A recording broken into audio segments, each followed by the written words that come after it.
Luka Elsner, tekma proti Gorici, en polčas Gorice, en polčas Domžal in na koncu neodločen izid 1-1. Ja, vsekakor prvih 20 minut smo imeli ogromne težave, da bi skontrolirali njihovo agresivno napadanje naših posameznikov, premalo širine smo imeli v sami posesti, tudi nismo uspeli skontrolirati tega njihovega zadnjega veznega, ki nam je prenašal te žoge izredno dobro. Preveč smo se postavili v situacijo, kjer smo bili ranljivi in so prihajali do nekih situacij, zelo nevarnih situacij, in ko smo le uspeli stabilizirati malce, smo pa dobili gol iz prekinitve, ki nam je vsekakor do konca polčasa malce podaril nek elan. Mislim pa, da po nekem pozitivnem pogovoru v slačilnici o polčasu smo prišli z neko novo dinamiko, z nekim optimizmom v drugi polčas, smo začeli se zadevati v podajah, malce širino začeli izkoriščati in to je pripeljalo do tega, da se Gorica morala bistveno nižje pomikati. Njihovi igralci so pokrivali veliko večji in širši prostor in posledično so ratali vse manj agresivni.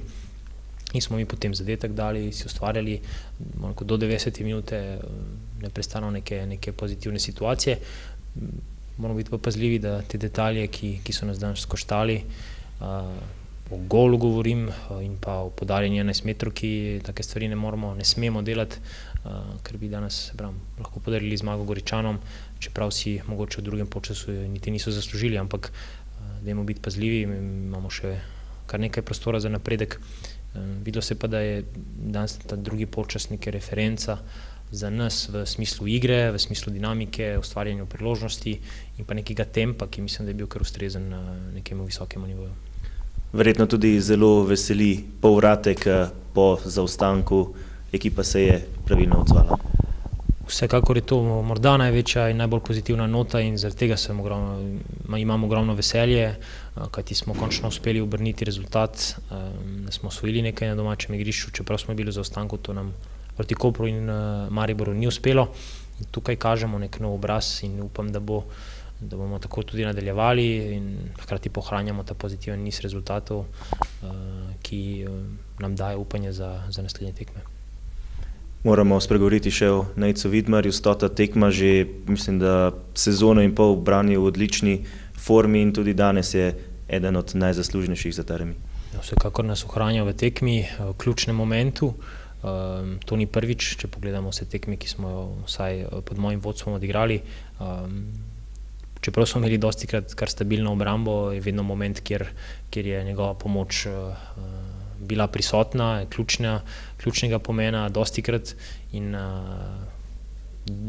nič drugega ne moramo več, kot da smo izredno veseli, da imamo tako kvalitetnega vratarja. Pred tekmo ste rekli, da bo ta tekma z Gorico veliko pokazala. Kaj pomeni ta remi?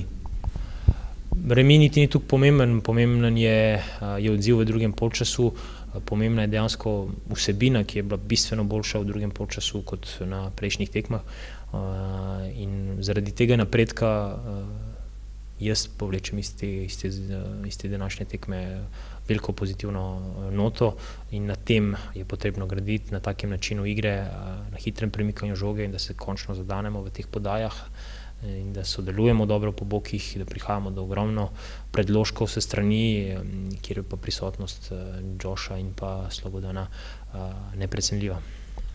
Še teden dni do reprezentančnega odmora, čakata vas 2 tekmi, ena prijateljska, prestižna proti Udineseju in potem še konec tedna Krka.